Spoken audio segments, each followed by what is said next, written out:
JB, I'm really concerned about this next interview because, you texted me the other day and you said we're going to have a Monarch on our show for the first time. I mean, that's incredible, but we're a football show. Do you remember that fact that we do football here? And so, yeah, not sure. So I'm sitting in the throne to introduce the head coach of the King's College Monarchs. Oh, we're off to a 3-0 start for the first time in program history. Well, Coach Knarr is with us then, and you know what? I'd rather have you than the Queen of England any day, Coach. Let me just tell you that right now. So at least we've got the right monarch here. England doesn't have a king, so I couldn't go there at this point right now. But Coach, congratulations, 3-0 for the first time that we can find ever, pretty much, for your program. And catching a lot of attention across the country. I think Pat Coleman and company even gave you a shout out this week on the ATN podcast. So we wanted to have you join us. Welcome to In the Huddle. Oh, thanks for having me. Appreciate being here. So what is it? I mean, you look back at all your records throughout the years, and we'll run them on the screen so people can see, the history here. But besides the 6-4, going a little ways back, this has not been a program that's had, let's say, a lot of success in a very tough conference. No doubt the MAC is, still to us one of the best conferences in the country, obviously the region. But, I mean, what's leading to this kind of resurgence at the beginning of the season, and what are you doing to try to keep that alive here, to not become kind of like a 3-0 that moves to 4-6 at the end of the season type situation? What are you doing to make sure that doesn't happen? I mean, the one, the kind of type of kids we've been trying to recruit and bring into the program, basically understand that the we's greater than the me, and that it is like the ultimate team sport, and look for our kids to be great teammates. And one of the things that helped that we changed a couple years ago, everyone loves to wear a single digit, but we my daughter went to Temple and worked for Temple football, and I got to know them when Coach Rule and them were there. You had to earn a single digit to be at Temple.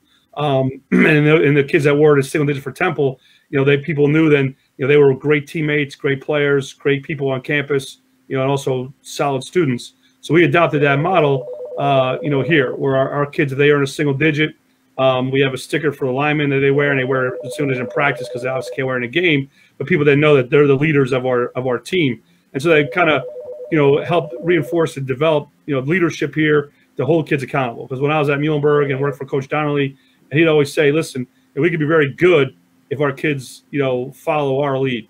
But if we're going to be great, we got to get our kids to repeat the messages we're saying and get our players to follow, their teammates, our leaders here. So we've been trying to, do that over the last few years. And, the goal we had here was to go from being, rebuild the program, kind of become relevant, and then, have sustained, excellence from that deal. And the last 3 years we're 5-5, we're relevant.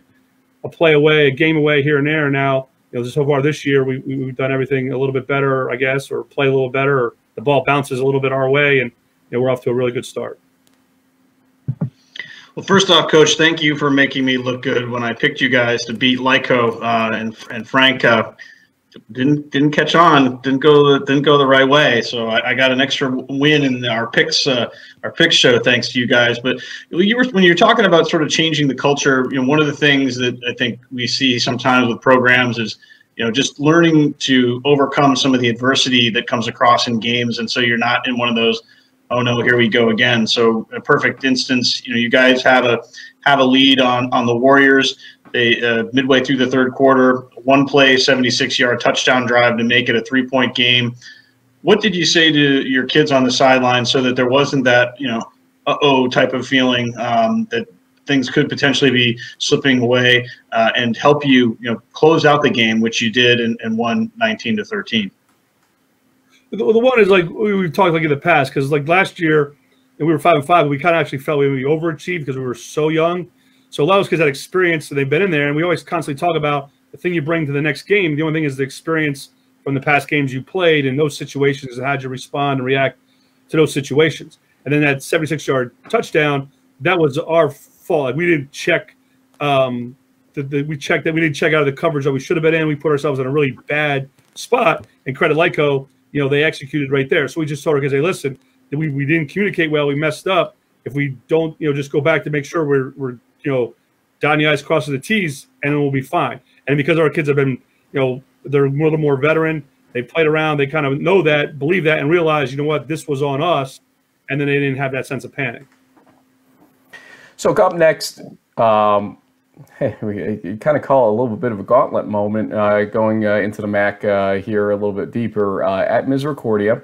And I think it was Brady Williams, the quarterback last year, that kind of took charge right before halftime and never looked back in that game. And he's somebody to obviously watch out for at all times. And then Del Val. I'm not going to ask you about Del Val because he wouldn't answer anyway right now about Del Val. We all know who they are, and we all know it's 2 games away. So we'll give you the next game only discussion here.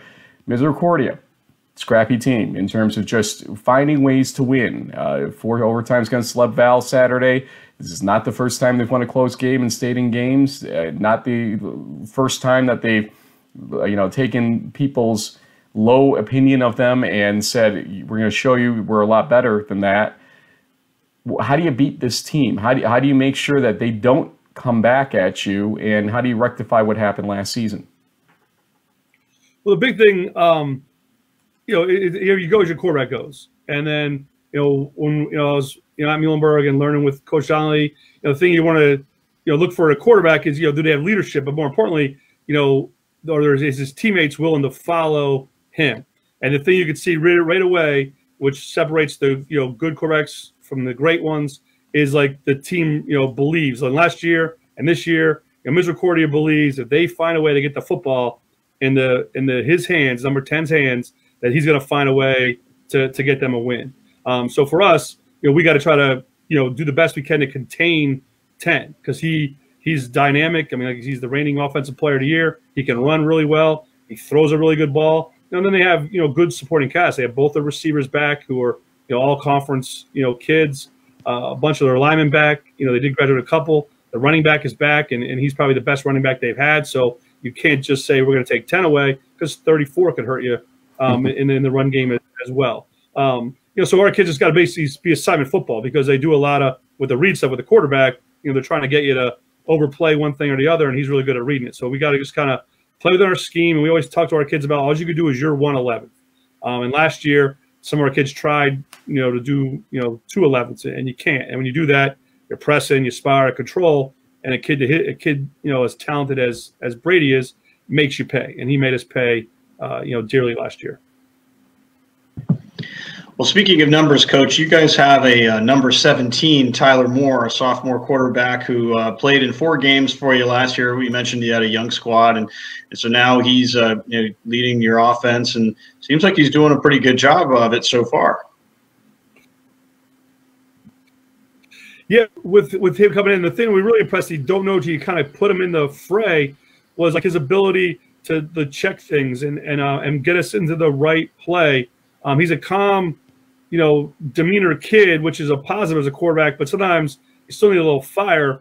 So we were a little concerned with that, but that his calmness and his relaxed has helped him, because when he makes a bad read or not, he realizes it and he stays calm. He doesn't get, all worked up, and then he's worked on his accuracy from there, because I was thrown into the fray.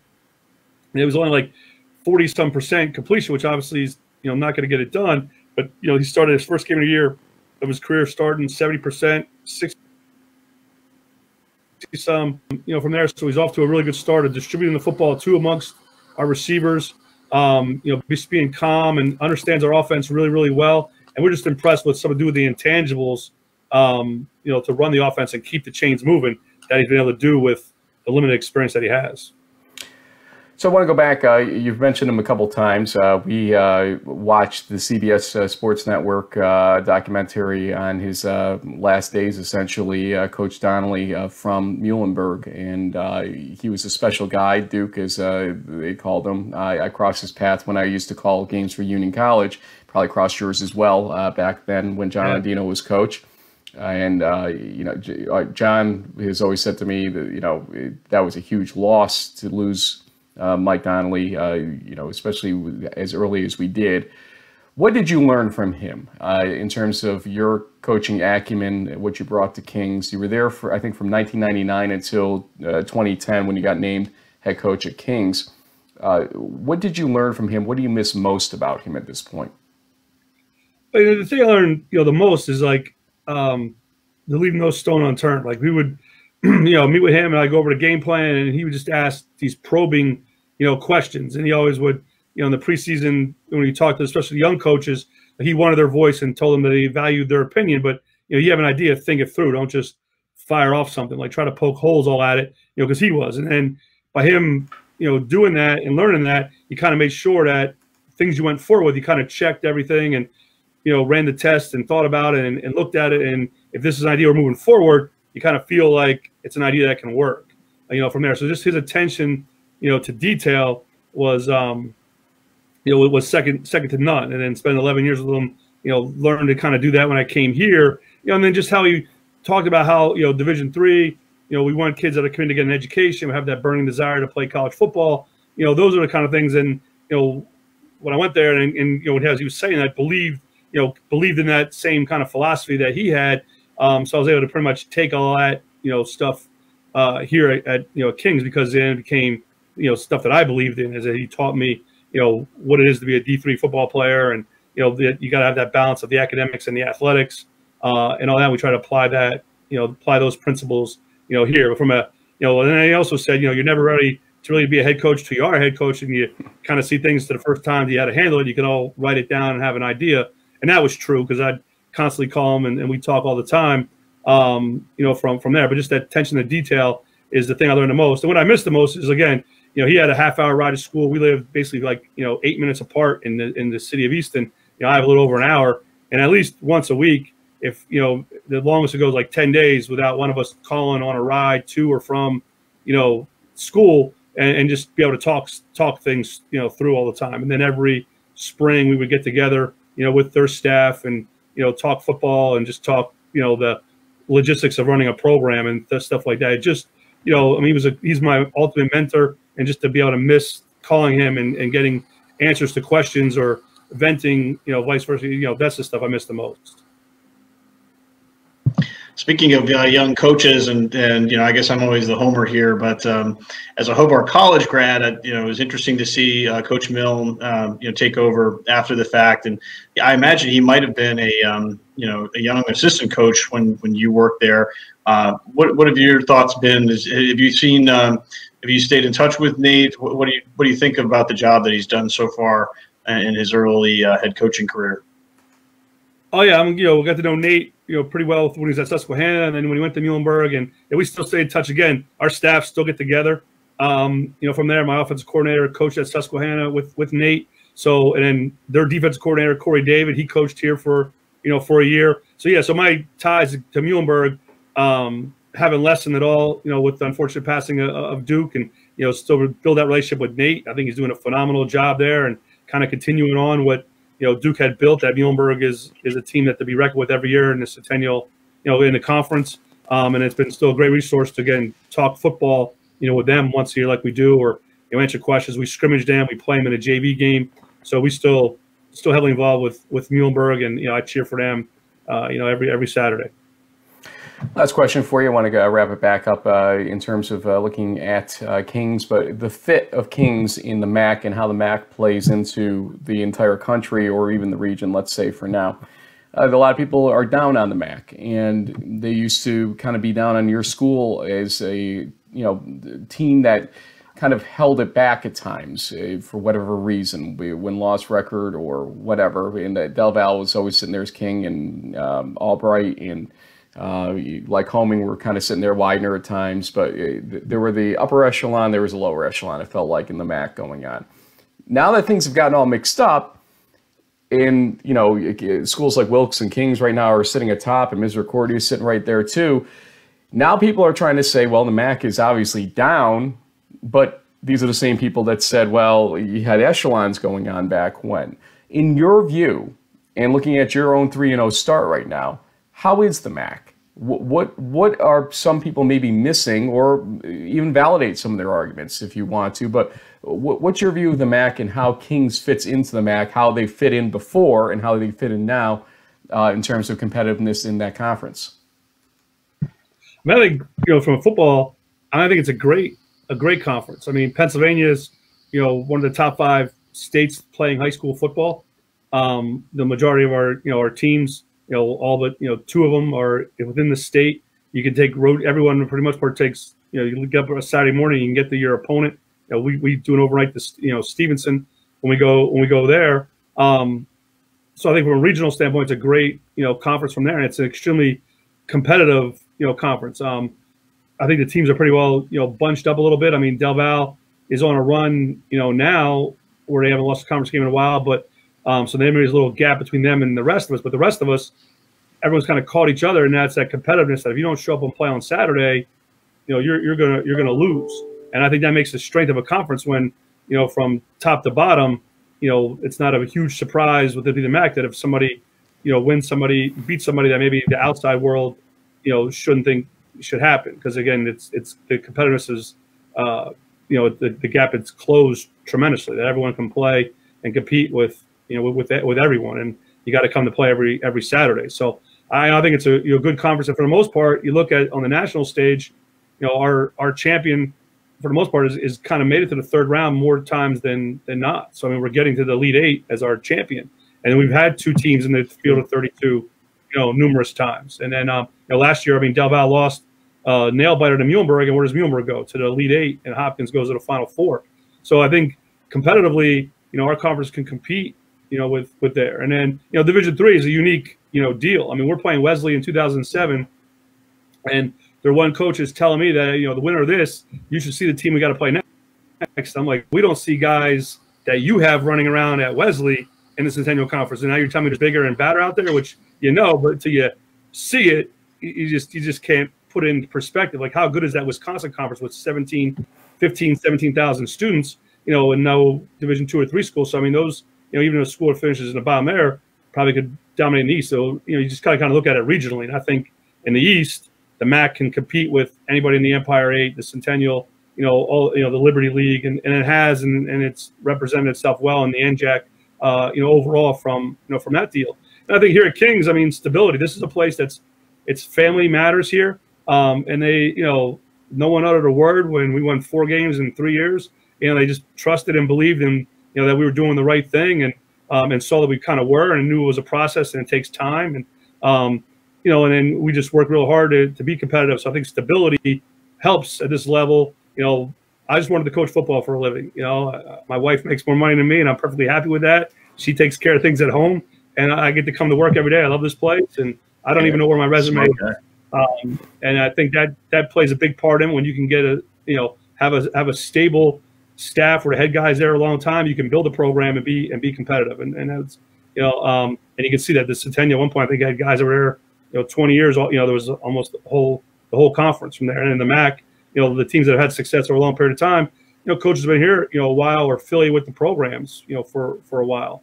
So that always I think helps from us. So them this being a family atmosphere, which is what I was looking for, and it has been a great fit for me. And then just then it allowed to work and build it and know it takes time, and then we've been able to build and become more competitive every year over time. And right now we're off to a good start. Hopefully we can continue that. 3 things I want to say offshooting from that. First, you got to give Salisbury some credit for beating Oshkosh then, because you're right. A lot of people thought that any Wisconsin school could come over and beat anybody in the East, and Salisbury at least held up their end of the bargain. Second, on a scale from 1 to 10, how upset were you that Muhlenberg was able to beat Del Val in that playoff game last year? I mean, again, I root for Muhlenberg. I mean, I worked there for 11 years. I mean, Del Val's in our conference. They never played somebody else. I want our conference to do well, but when it comes down to that, I mean, outside, I'm always going to root for Muhlenberg. I mean, I spent 11 years there. I learned a lot there. I wouldn't be, I'm the head coach at Kings because my family allows me to do this as a profession. But Coach Donnelly played so much of my life that I wouldn't have prepared me. He prepared me along my 11 years there to be a head coach. So I have a strong allegiance to Muhlenberg. I knew it was gonna be a great game, but I was pulling for them. Now, if Del Val would have won, I would have rooted for them the next week from that standpoint. So it's kind of a rock and a hard place in that kind of deal. We couldn't lose in that. Yeah, make no apologies for it. Completely understandable. I was just curious to see the allegiance for that one. And the third thing I want to say is, you're doing a great job. It's obvious. You give a very good elevator speech, even to us right now. I think James and I are ready to sign up and play for you, which honestly you don't want. But let's just say that very motivating, and also we can see why Kings is right now on the map, and we'll see what happens. I mean, this Misericordia game is going to be a tough one coming up. Del Val after that. We're just going to keep mumbling that through, but it's there as game 5 for you. But we'll see what happens. And if you guys continue to play the way you are and run this gauntlet, maybe we'll get a player guest on as well from Kings, because we love this story, and we'll see where it goes. So good luck to you, and congratulations on the success so far this season. Thank you very much for having me. And again, hopefully, like I said, we take it one at a time, and hopefully if we continue with this, we'd love to be back on your show anytime you want us. Sounds great. Thanks, Coach. Thank you. Thank you.